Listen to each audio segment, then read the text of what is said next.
کہ حضرت موسیٰ علیہ نبینا علیہ الصلوۃ والسلام جبل طور پر جا رہے تھے اللہ تعالیٰ سے ہم کلام ہونے کے لیے. وہ مقدس مقام تھا جہاں اللہ تعالیٰ کا جلوہ ان کو نظر آیا تھا اور ان کو بلایا گیا تھا.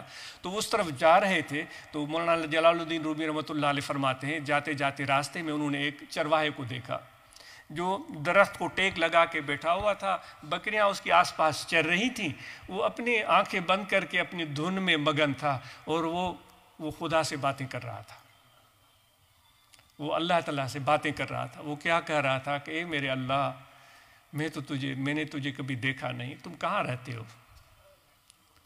تم رہتے کہاں ہو؟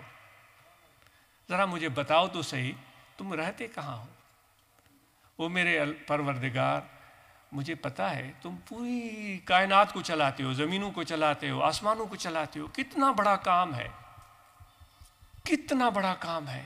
یہ سورج روشن ہوتا ہے, یہ چاند نکلتا ہے, یہ ستارے چمکتے ہیں, یہ ہوائیں چلتی ہیں, یہ دریا بہتے ہیں, یہ سمندر میں طغیانی آتی ہے, یہ درخت یہ سرسبز ہو جاتے ہیں, پھر یہ ان کے جو پتے ہیں زرد ہو جاتے ہیں, پھر ان کے پتے گر جاتے ہیں, پھر ان میں زندگی کی رمق آتی ہے, پھر پرندے اس پر جمع ہوتے ہیں. اے پروردگار تو ہی تو یہ سب رنگ دکھاتا ہے.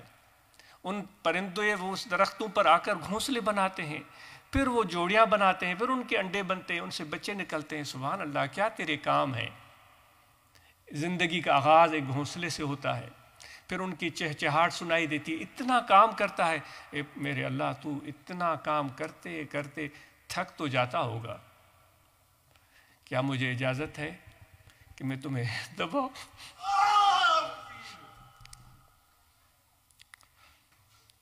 اب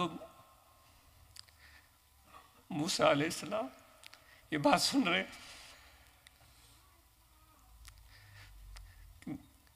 کہ میں تمہیں دباؤں, تم تھک جاتے ہوگے اتنا کام کرتے کرتے. پھر وہ کہتا ہے کہ تم تو اتنے مصروف ہو گئے کہ تمہارے اللہ تعالیٰ تو ان چیزوں سے پاک ہے. لیکن وہ اس کی جو معلومات تھی, جو سمجھ تھی, اس کے مطابق گفتگو کر رہا تھا. تمہارے کپڑے میلے ہو چکے ہوں گے, نعوذ باللہ, معاذ اللہ. کیا مجھے اجازت ہے کہ میں آپ کے کپڑے دھو لوں, صاف کر لوں؟ اے پروردگار تو اتنا حسین جمیل ہے, تمہاری بڑے بڑے زلفیں ہوں گی, مجھے اجازت ہے میں تمہاری زلفیں سنواروں؟ تو وہ اس طرح باتیں کیے جا رہا تھا. موسیٰ علیہ السلام وہ شریعت کے صاحب سے ان کو غصہ آ گیا, انہیں زور سے چیخا, او چرواہے.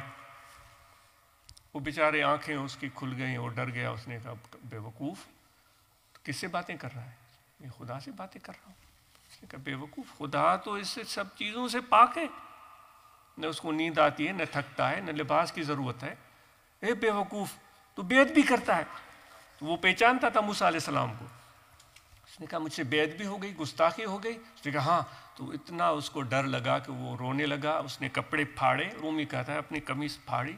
وہ روتا چیختا چلاتا ہوا اپنے بکریوں کو چھوڑ دیا, جنگل میں چلا گیا کہ مجھ سے اللہ تعالیٰ کی بیعت بھی ہو گئی ہے. مجھے علم نہیں تھا, مجھ سے اللہ تعالیٰ کی بیعت بھی ہو گئی ہے. موسیٰ علیہ السلام طور سینا پر پہنچ گئے.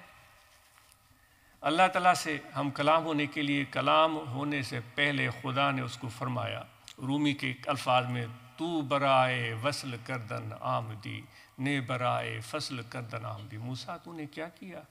موسیٰ علیہ السلام نے کیا, پروردگار اللہ تعالیٰ نے فرمایا تو نے میرے دوست کو ناراض کر دیا. ہم نے تو تجھے بھیجا تھا کہ لوگوں کو میرے قریب کرو. نبی کیوں آتے ہیں؟ کہ وہ لوگوں کو اللہ تعالیٰ کے قریب کریں. ہم نے تجھے بھیجا تھا کہ ان لوگوں کو میرے قریب کرو. تو نے اس کو جو پہلے میرے قریب تھا اس کو دور کر دیا, مایوس کر دیا, ملول کر دیا. موسیٰ علیہ السلام نے کہا پروردگار میں نے تو جو صحیح سمجھا میں نے اس کو عرض کیا. تو رومی کہتے ہیں تم ملانے کے لیے آیا ہے, تم جدا کرنے کے لیے نہیں آئے. جو پہلے ہی ملے ہوئے تم ان کو کیوں جدا کر رہے ہو؟